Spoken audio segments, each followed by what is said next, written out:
नमस्कार साथियों, कैसे हैं आप सभी। आई होप आप सभी अच्छे होंगे, स्वस्थ होंगे, मस्त होंगे। दोस्तों, आज के सेशन के माध्यम से हम जानने वाले हैं कक्षा 7 गणित अभ्यास 11B। दोस्तों, इस एक्सरसाइज के सभी इंपॉर्टेंट क्वेश्चंस को हम डिटेल में कवर करेंगे। लेकिन अगर आप सभी चैनल पर नए तो चैनल को भी सब्सक्राइब करें और वीडियो को अपने दोस्तों में भी शेयर करें। ठीक है, यहाँ पर एक प्रमेय दी गई जिसे आप अच्छे से पढ़िएगा और नोट भी करिएगा। प्रमेय क्या दी गई है, प्रमेय ये इंपॉर्टेंट है। आपका भी एक ऐसा क्वेश्चन भी होगा जिसमें हम इस प्रमेय को इस्तेमाल भी करेंगे। क्वेश्चन क्या दिया गया है, क्वेश्चन तो तीसरा यहाँ पर दिया, चौथा क्वेश्चन दिया गया है, उस क्वेश्चन में इस प्रमेय का प्रयोग होगा कुछ। ठीक है, प्रमेय दी गई एक चाप द्वारा, किसी एक चाप द्वारा केंद्र पर अंतरित कोण उसी चाप द्वारा वृत्त के शेष भाग में स्थित किसी बिंदु पर अंतरित कोण का दोगुना होता है। ठीक है, कोई चाप, मान लीजिए कोई वृत्त है, ठीक है, किसी एक चाप द्वारा यहाँ पर कोई कोण बनाया जाएगा और उसी चाप द्वारा यहाँ पर किसी अन्य बिंदु पर कोण बनाया जाएगा। तो इस कोण का ये कोण दोगुना अंश का होगा। मान लीजिए अगर ये 30 अंश का है तो ये 60 अंश का होगा, ये 60 अंश का है तो ये 120 अंश का होगा। यही बात ये बताने का प्रयास कर रहा है। ठीक है, अभी बाद में करेंगे और समझेंगे भी ये क्या कहना चाह रहा है। ठीक है, उससे पहले करेंगे 11B एक्सरसाइज के क्वेश्चन। ठीक है, पहला क्वेश्चन दिया गया अर्धवृत्त का अंशमाप होता है। ठीक है, पहले तो जानेंगे अर्धवृत्त क्या होता है, हमने पिछली क्लास में हालांकि सीखा था। ठीक है, ये वृत्त का केंद्र है और केंद्र से एक व्यास खींचेंगे ताकि ये वृत्त जो है दो बराबर भागों में विभाजित हो जाए।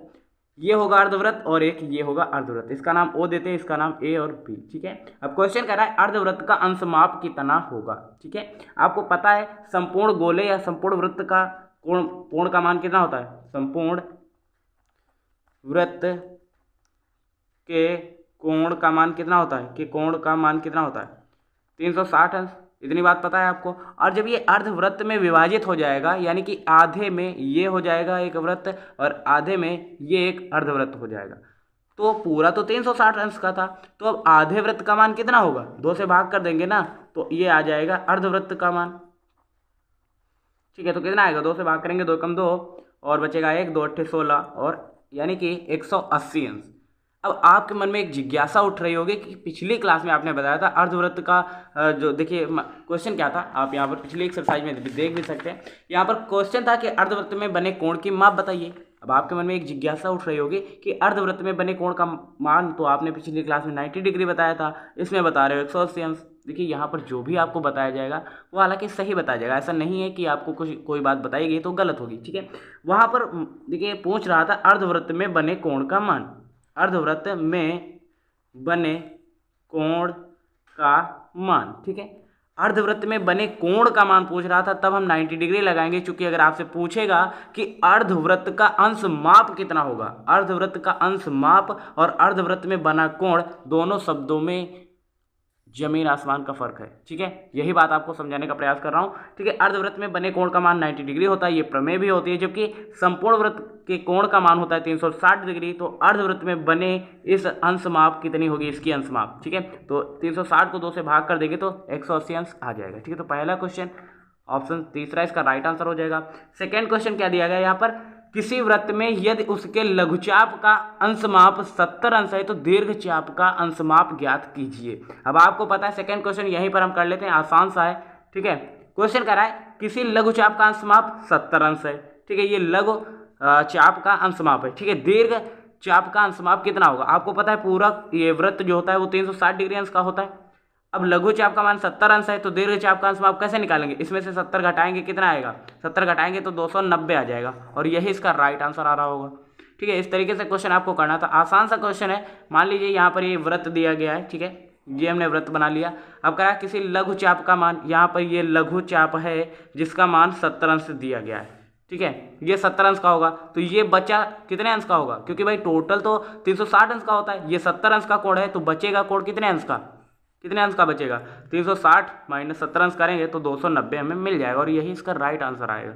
ठीक है, ये कोण आपसे पूछ रहा था, पूरा 360 अंश का है, 70 घटाएंगे तो कितना आएगा 290 और यही इसका राइट आंसर आ रहा होगा। तीसरा क्वेश्चन क्या कर रहा है, किसी चाप द्वारा केंद्र पर अंतरित कोण उसके द्वारा वृत्त के शेष भाग पर स्थित किसी बिंदु पर अंतरित कोण में क्या संबंध होता है। उसके लिए ये प्रमेय दी गई है कि देखिए एक चाप द्वारा केंद्र पर अंतरित कोण उसी चाप के द्वारा वृत्त के शेष भाग में स्थित किसी बिंदु पर अंतरित कोण का दोगुना होता है, तो उसके बीच अनुपात कितना का होगा, 2:1 का होगा और यही इसके बीच एक संबंध होगा। डायरेक्ट आप लिख सकते हो, प्रमेय है। अगर आप किताब को नहीं पढ़ रहे हैं तब भी आप क्वेश्चन नहीं कर पाएंगे, क्योंकि रेखा गणित ऐसा है कि आपको किताब को रीड करना ही होगा अच्छे से एक बार, क्योंकि प्रमेय दी गई होती है, उसे उसका सोल्यूशन दिया गया होता है। कुछ चीज़ें बेसिक होती हैं, जैसे व्रत, अर्धव्रत, त्रिज्यखंड, ये क्या होता है, ये अगर आपको नहीं आ रहा होगा तो क्वेश्चन नहीं कर पाएंगे। ठीक है, तो इसके लिए आपको किताबें पढ़नी चाहिए।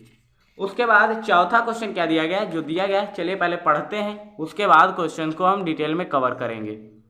ठीक है, अब यही क्वेश्चन के लिए मैंने एक प्रमेय आपको बताई थी। अभी क्वेश्चन क्या दिया गया है, ये आपको चित्र देखना है, इसमें ओ वृत्त का केंद्र है। ठीक है, अब चाप ए एक्स बी का मान आपको ज्ञात करना है। ए एक्स बी, ये जो चाप लगाया गया इसका मान ज्ञात करना है। अभी मैंने बताया था वृत्त के केंद्र से कोई चाप अगर उसके अंदर लगाया गया है और उसी चाप से उसी के अंदर कोई अन्य चाप लगाया जाता है तो उसका मान जो होता है पहले कोण का 2 गुना होता है। यहाँ पर ये प्रमेय आपको सुनहरे अक्षरों में बताने का प्रयास कर रही है यही बात। ठीक है, क्या करा है, एक चाप द्वारा केंद्र पर अंतरित कोण, कोई एक चाप है उसके द्वारा केंद्र पर अंतरित कोण और उसी चाप द्वारा वृत्त के शेष भाग में स्थित किसी बिंदु पर अंतरित कोण का 2 गुना होता है।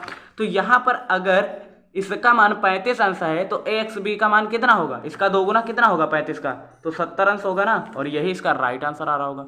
इस तरीके से आपको क्वेश्चन को करना है। 5वां क्वेश्चन क्या करा है, बी सी डी एवं दीर्घ चाप बी ए डी के अंतर्गत कोणों के नाम लिखिए। तो बी सी डी और बी ए डी के कोणों का नाम लिखना है। तो कोण इसमें कौन कौन से दिए गए हैं, तो कोण वही लिखना है आपको। 5वां क्वेश्चन है, तो कोण बी सी डी, तो ये लघु चाप है तो कोण बी सी डी। ठीक है, उसके बाद दीर्घ चाप बी ए डी, कोण बी ए डी। बस यही इसका राइट आंसर आ रहा होगा। लिखने का प्रोसेस आपको नहीं अगर आ रहा होगा तो क्या ही कर पाएंगे आप। बस कह रहा था कि लघु चाप बी सी डी एवं दीर्घ चाप बी ए डी के अंतर्गत कोणों के नाम लिखिए, तो बस यही आपको लिखना था, कोण बी सी डी और कोण बी ए डी। कितना आसान था, है ना। उसके बाद 6ठा क्वेश्चन दिया गया है, ओ वृत्त का केंद्र है, इसमें ए सी बी वृत्त पर 3 बिंदु हैं। ए सी बी ये वृत्त के 3 बिंदु हैं। कोण ए ओ बी, कोण ए ओ बी का मान दिया गया है 240 अंश, तो कोण ए सी बी का मान ज्ञात कीजिए। मोस्ट इंपॉर्टेंट क्वेश्चन है, आसान भी है, समझने का प्रयास करें बस। ठीक है,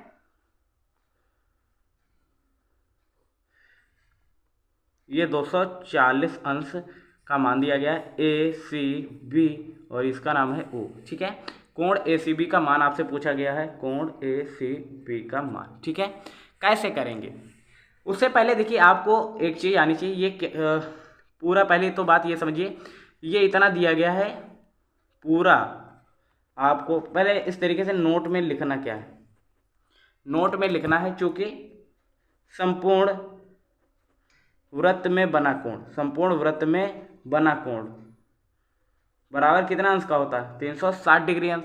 ठीक है, कितनी बात क्लियर है, संपूर्ण वृत्त में बना कोण 360 डिग्री अंश होता है। चूंकि ये इतना ए और ओ बी ये जो लघु दीर्घ चाप है, ठीक है, तो आपको लिखना है दीर्घ चाप ए ओ बी का मान कितना दिया गया है, 240 अंश। ठीक है, तो यहाँ पर दीर्घ जो चाप दिया गया है, या फिर आप कह सकते हैं लघु वृत्तखंड, वृत्तखंड तो आप नहीं कह सकते, क्योंकि अगर ये 240 अंश है, ये 240 अंश है तो इसका मान कितना होगा, पूरा 360 अंश का होता है, ये 240 अंश का है, तो कोण आपको लिखना है कोण ए ओ बी। ठीक है, प्लस कोण ये 240 अंश। ठीक है, बराबर कितना होगा, 360 अंश के। ठीक है, अब कोण ए ओ बी का मान निकाल लेंगे आप यहाँ से, 360 है, इसमें से 240 घटाएंगे, कितना आएगा, कोण ए ओ बी बराबर 360 में से 240 घटाएंगे तो कितना आएगा, 120 अंश। तो इसका मान तो आ जाएगा 120 अंश। अब आपको निकालना है कोण ए सी बी का मान, कोण ए सी बी का मान। आप यहाँ पर ये देख पा रहे होंगे जो ये अंदर आकृति दी गई है, ये आकृति कुछ इस तरीके की है।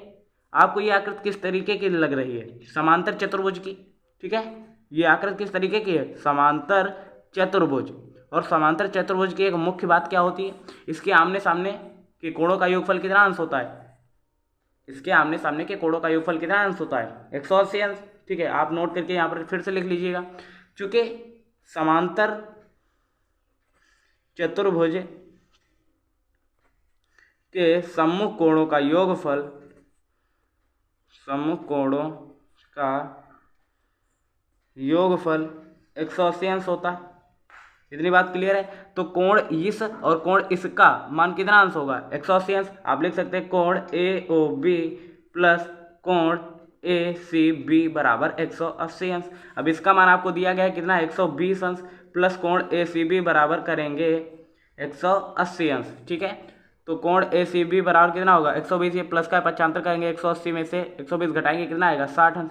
यानी कि कोण ACB का मान कितने अंश का आएगा, 60 अंश। और यही इसका उत्तर आ रहा होगा, आप चाहें तो एक बार चेक कर सकते हैं। ठीक है, ये 60 अंश इसका राइट आंसर आ रहा होगा। क्वेश्चन थोड़ा सा डिफिकल्ट था लेकिन कठिन नहीं था, आप कर नहीं सकते, ऐसा हो नहीं सकता। ठीक है, आप प्रयास करते रहिए, क्वेश्चंस आसान है, कर लेंगे। ये क्लास कैसी लगी आप मुझे कमेंट में बता सकते हैं। मिलते हैं नेक्स्ट अमेजिंग वीडियो के साथ, तब तक के लिए जय हिंद, नमस्कार। देखते रहिए SS लाइफ टाइम।